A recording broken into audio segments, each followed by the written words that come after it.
Hello friends, मी ज्योती भिडे. ज्योतिष रेसिपीमध्ये तुमचं स्वागत आहे. बऱ्याच दिवसांनी मी माझा व्हिडिओ अपलोड करते. तर आज मी घेऊन आली आहे तुमच्यासाठी इन्स्टंट होममेड पनीर. एकदम डेअरीमध्ये बनवतात तसं बघा, किती सॉफ्ट आहे आणि यामध्ये काही क्रॅक पण नाही आहे. यासाठीच मी तुम्हाला काही ट्रिक्स आणि टिप्स सांगणार आहे. त्यासाठी व्हिडिओ एंडपर्यंत बघा.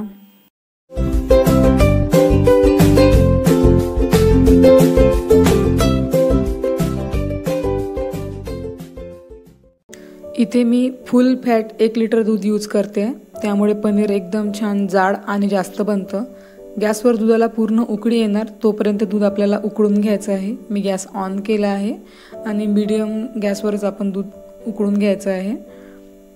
फक्त उकळताना त्यामध्ये कंटिन्यू आपल्याला चम्मच फिरवायचा आहे, नाहीतर दूध आपलं जे आहे ते खाली लागून जाईल. त्यामुळे दूध उकळणार तोपर्यंत आपल्याला त्यामध्ये चमचा फिरवायचा आहे.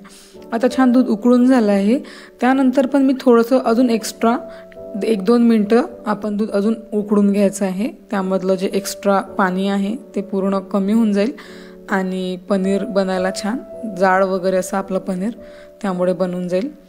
आता मी इथे 2 टेबलस्पून व्हिनेगर यूज करते आहे. तुमच्याकडे व्हिनेगर नसेल तर तुम्ही लिंबूचं पाणी म्हणजे 1 लिंबू पूर्ण त्याचा रस तुम्ही इथे यूज करू शकता. फक्त टाकताना आपल्याला थोडंसं ते हळूहळू टाकायचं आहे आणि गॅस बंद करायचा आहे. सगळ्यात महत्त्वाचं, जेव्हा हे टाकू आपण तेव्हा गॅस बंद करायचा आहे आणि हळूहळू टाकायचं आहे. त्यामुळे आपलं जे पनीर आहे ते कडक होणार नाही. आणि कंटिन्यू आपल्याला जो स्पून आपल्याला तो असा फिरवायचा आहे आपला चमचा. हे बघा, दुधामधून पाणी आणि पनीर जे आहे ते वेगळं झालेलं आहे. आता मी इथे एक पातेलं घेतलं आहे. या पातेल्यामध्ये एक कापड टाकायचं आहे. ते जे पनीर आहे आपलं ते सगळं आपल्याला कापड टाकून ते सगळं छान गाळून घ्यायचं आहे. सगळं पनीर मी इथे याच्यामध्ये टाकून देते.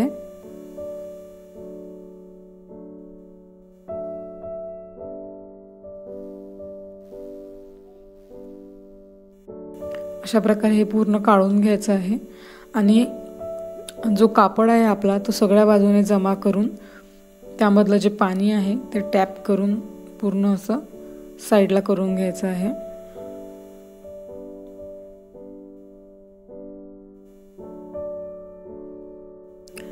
अशा प्रकारे हे पूर्ण त्यामधलं दाबून थोडंसं हाताने प्रेस करून पाणी काढून घ्यायचं आहे. तर अशा प्रकारे मी हे पाणी काढून झालं आहे. आपण यामध्ये व्हिनेगर यूज केलं आहे त्यामुळे त्यामध्ये अजून मी थोडंसं थंड पाणी टाकलेलं आहे. थंड पाणी टाकायचं आणि स्पूनने थोडंसं ते सगळं मिक्स करून घ्यायचं, म्हणजे त्यामधलं जे व्हिनेगरची टेस्ट आहे ती सगळी निघून जाईल. छान सगळं मिक्स करून घ्यायचं आणि पुन्हा सगळा कापड आपला जमा करून आपण त्यामधलं पाणी टॅप करून असं काढून घ्यायचं. आता मी इथे एक प्लेट घेतली आहे. त्या प्लेटवरती आपण जे पनीर आहे बनवलेलं कपड्यामधलं ते हाताने असं प्रेस करून त्यावरती ठेवायचं आहे. ते जर दाबलं तर अजून पण पाणी त्यामधून निघतं. ते पाणी काढायसाठीच आपल्याला ही प्रोसेस करायची आहे. त्यावरती मी एक पोळपाट ठेवते आहे. काहीतरी वेटेड ठेवायचं आहे. तुमच्याकडे जे अवेलेबल असेल तुम्ही ते ठेवू शकता. मी इथे पोळपाट ठेवते आहे आणि त्यावर आपण या पहिले जे पातेल्यामधलं पाणी होतं तेच पातेलं मी यावरती ठेवते वेटेड. त्यामुळे जे पनीरमधलं जे एक्स्ट्रा पाणी आहे ते सगळं पाणी इथे निघून जाईल.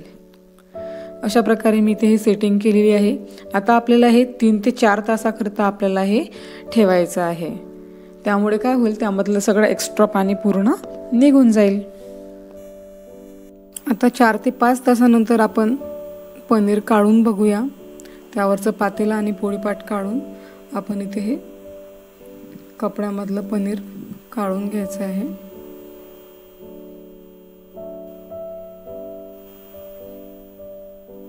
हे बघा, मी अशा प्रकारे पूर्ण काढून घेतलं आहे.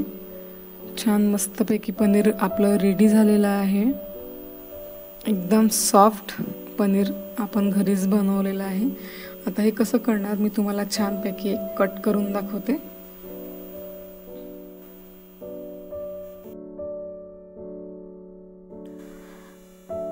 चाकूने कट करताना पनीर किती सॉफ्ट झालं आहे हे कळून येतं आपल्याला। छान डेअरीसारखं पनीर आपण एकदम घरी बनवू शकतो, ते पण इझिली, आणि जास्त वेळ पण लागत नाही या रेसिपीला। ते जो गॅप आलेला आहे तो ओढणी आपण त्यावर प्रेस करून ठेवली त्यामुळे आलेला आहे। आता तुम्हाला पनीर 3 ते 4 दिवसाकरता बनवून ठेवायचं असेल तर काही नाही, एका पॅनमध्ये थोडंसं पाणी घ्यायचं आणि त्यामध्ये हे बाईट ठेवून द्यायचे आणि छान व्यवस्थित फ्रीजमध्ये झाकून ठेवून द्यायचे, व्यवस्थित पॅक करायचं ते, त्यामुळे फ्रीजचा पण स्मेल त्याला लागणार नाही आणि पनीर पण छान फ्रेश राहतं। पनीरमधला जो आंबट स्मेल आहे तो पनीर आंबट बनत नाही त्यामुळे, आणि जेव्हा पाहिजे तुम्ही 3 ते 4 दिवसामध्ये तुमची रेसिपी बनवू शकता पनीरची। आता आपलं पनीर अजून यापेक्षा कसं छान झालेलं आहे तर मी अजून याचे तुम्हाला छोटे छोटे बाईट करून दाखवते। व्हाईट दिसतंय एकदम पनीर आपलं छानपैकी। तर असं हे सुंदर पनीर, एकदम सॉफ्ट पनीर आपलं घरीच रेडी झालं आहे डेअरीसारखं। तुम्ही नक्की ट्राय करून बघा आणि तुम्हाला माझी पनीरची रेसिपी कशी वाटली मला कमेंट बॉक्समध्ये टाईप करून नक्की कळवा।